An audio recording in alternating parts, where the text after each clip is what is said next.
ముఖ్యమంత్రి పర్యటన వల్ల కోట్ల రూపాయల ప్రజాధనం వృధా తప్ప రాజంపేట ప్రజలకు ఒరిగిందేమీ లేదని, ఎన్నికలకు ముందు రాజంపేట జిల్లా ఇస్తానని హామీ ఇచ్చి నాకు ఓటు వేయలేదని జిల్లా గురించి అడిగిన వారికి సమాధానం ఇచ్చారని వైఎస్ఆర్సీపీ జిల్లా అధ్యక్షుడు రాజంపేట ఎమ్మెల్యే అమర్నాథ్ రెడ్డి పేర్కొన్నారు. అన్నమయ్య జిల్లా రాయచోటిలోని వైఎస్ఆర్సీపీ జిల్లా కార్యాలయంలో జరిగిన మీడియా సమావేశంలో ఆయన మాట్లాడుతూ, కూటమి ప్రభుత్వం దాదాపు అధికారంలోకి వచ్చి సంవత్సరం రోజులు దాటిపోయింది. కానీ ఈ సంవత్సరం రోజులు కూడా వాళ్ళు ఇచ్చిన హామీలు నెరవేర్చకుండా కేవలం జగన్మోహన్ రెడ్డి గారి మీదనే వాళ్ళు జపం చేస్తూ కాలం వెలువస్తున్నారు. కానీ నిన్న చంద్రబాబు నాయుడు గారు నేను రాజంపేట కూడా రావడం జరిగింది. దాదాపు కోట్లాది రూపాయలు వెచ్చించారు. ఎందుకంటే ఆ పెన్షన్ ఇచ్చే కార్యక్రమానికి ప్రతి నెల ప్రభుత్వ ధనాన్ని కోట్లాది రూపాయలు వెచ్చిస్తున్నారు. కానీ అక్కడికి వచ్చిన తర్వాత కనీసం ఒక స్పష్టమైన హామీ ఏది కూడా ఇచ్చిన దాఖలాలు లేవు. నిజంగా వాళ్ళు అక్కడుండే ప్రజలు కావచ్చు, ఈరోజు ఏదో మాకు మీరు ముందు ఎన్నికలకు ముందు జిల్లా హామీ ఇచ్చినారు, జిల్లా ఏందని అడగడం జరిగింది. అక్కడ ఉండేవాళ్ళు ఆయన ఒకటే మాట్లాడడం జరిగింది, మీరు నాకు ఓటు వేయలేదు, నాకు ఓట్లు వేసిన వాళ్ళ గురించి నేను ఆలోచించాలి కదా. కానీ ఆయన హామీ ఇచ్చిన మాట ఆయన మర్చిపోయి ఆయన మాట్లాడడం జరిగింది.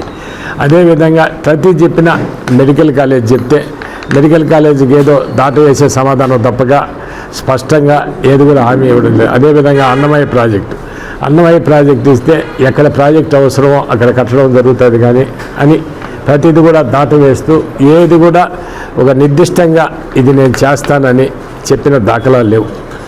అదేవిధంగా ఈ మధ్య దాదాపు వైఎస్ఆర్ కాంగ్రెస్ పార్టీ అధ్యక్షుడు జగన్మోహన్ రెడ్డి గారు వారు అధికారంలోకి వచ్చారు, వారు కొంత సమయం ఇచ్చి వాళ్ళు ఇచ్చిన హామీలు నెరవేర్చేదానికి మనం ప్రయత్నం చేయని అడుగుదామని చాలా కాలం వేచి చూడడం జరిగింది. దాదాపు సంవత్సరం అయిన తర్వాత ఒకసారి ఫీజు పోరుపై చేశాం, రైతు సమస్యలపై చేశాం.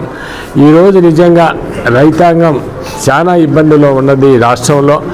ఈ రైతాంగంపై వాళ్ళ సమస్యలపై ఉద్యమించడానికి రాష్ట్ర పార్టీ అధ్యక్షుడు జగన్మోహన్ రెడ్డి గారు 9వ తేదీన అన్ని చోట్ల కూడా రైతుపై ఉద్యమించాలని ఆయన పిలుపునివ్వడం జరిగింది.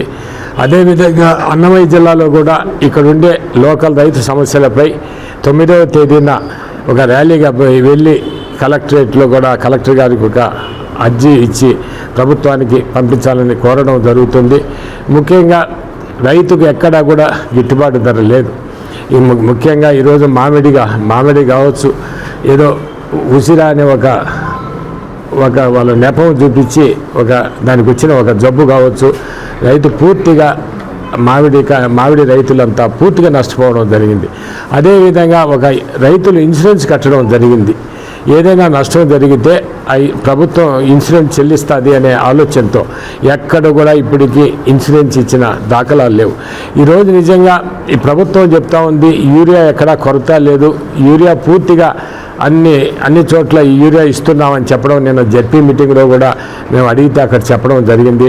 కానీ ఇప్పుడు వాస్తవంగా ప్రజల్లో విచారిస్తే యూరియా చాలా కొరతగా ఈరోజు నేను ఈనాడు జ్యోతి పేపర్లో కూడా చూసా, మదనపల్లిలో నిజంగా రైతులంతా కూడా యూరియాపై వాళ్ళంతా కూడా నీకు అలజడి చేస్తా ఉన్నట్టు ఆ 2 పేపర్లోనే నేను ఇప్పుడు ఉదయం చూడడం జరిగింది. ఎందుకంటే వాళ్ళు చెప్పడం మేము యూరియా పూర్తిగా సమృద్ధిగా ఉంది, కావాల్సినంత రైతులకు ఇస్తామని ప్రభుత్వం చెప్తా ఉంది, ఎక్కడ కూడా ఇచ్చిన దాఖలాలు లేవు. ఆ యూరియా అనేది ఒరిజినల్గా రేటు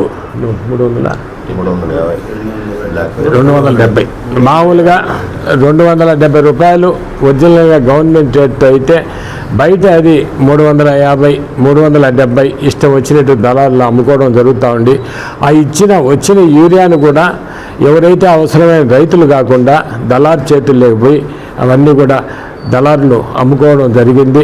అదేవిధంగా టమాటా రైతులు కావచ్చు, టమాటా రైతులు కూడా పూర్తిగా తంబలపల్లి ఆ పక్కన నియోజకవర్గాల్లో టమాటా రైతులు పూర్తిగా నిజంగా వాళ్ళు నష్టపోవడం జరిగింది.